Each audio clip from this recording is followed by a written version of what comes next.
Upon the animal rescue team's initial encounter with Guido, they mistook the baby orangutan for a lifeless creature. His appearance resembled that of a mummified animal, and it was evident that urgent assistance was necessary.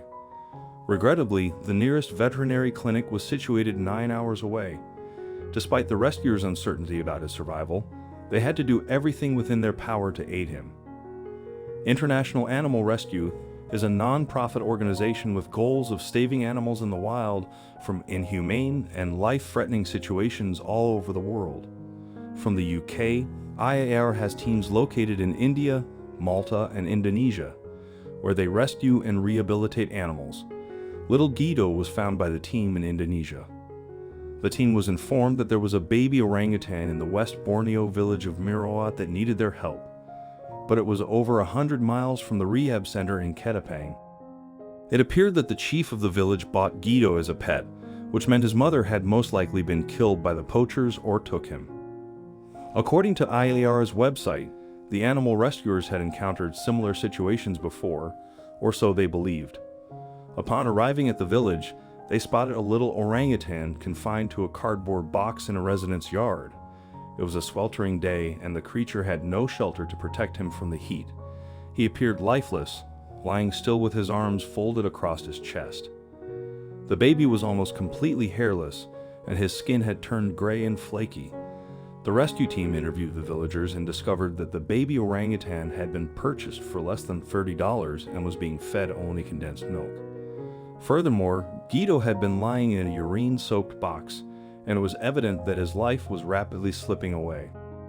However, according to the law in Indonesia, the rescuers were not authorized to take Guido without the presence of a forestry official. Despite this, the rescue team had to make a crucial decision. They contacted the forestry department and informed them of Guido's dire situation, emphasizing the need for immediate action. Fortunately, the authorities granted permission for the rescuers to transport the baby to the veterinary clinic, even without their physical presence. The little one was bundled up and put on a motorcycle, but his chances of survival were still undecided. They had a 9-hour journey. It was a miracle, but the baby survived the trip. As soon as they got to the clinic, veterinary staff was ready to save his life. Guido was put on a drip to rehydrate him, and the staff gave him an in-depth checkup. That's when they realized the little one was suffering from sarcoptic mange, a parasitic disease that caused his severe skin irritation. He was also extremely malnourished. Trying to save him would definitely be a struggle. The staff at the clinic began massaging coconut into the baby's skin to soften it and soothe it. It was a very hard task that was only made more difficult by the fact that the little one was unable to relax his body because he was still in shock. Guido made sounds of fear and pain and grasped the workers' hands as they were trying to help him sit on. Eventually, the hard work would pay off. It took months of proper nutrition, 24-hour care, and medication. But little Guido was finally feeling better. It's been 7 long years since Guido was rescued, and he looks like an entirely different orangutan now. His skin is healthy looking and his hair grew back bright orange. But the best part is that Guido was no longer that scared baby who was ready to die. Today, Guido can be seen on IAR's protected forest sanctuary, swinging from tree to tree. He's a playful little guy who really loves fruit snacks and bringing his friends on treetop adventures. When Guido lost his mother, he also lost his teacher and guide. If he ever wants to live in the wild, Guido needs to learn many things.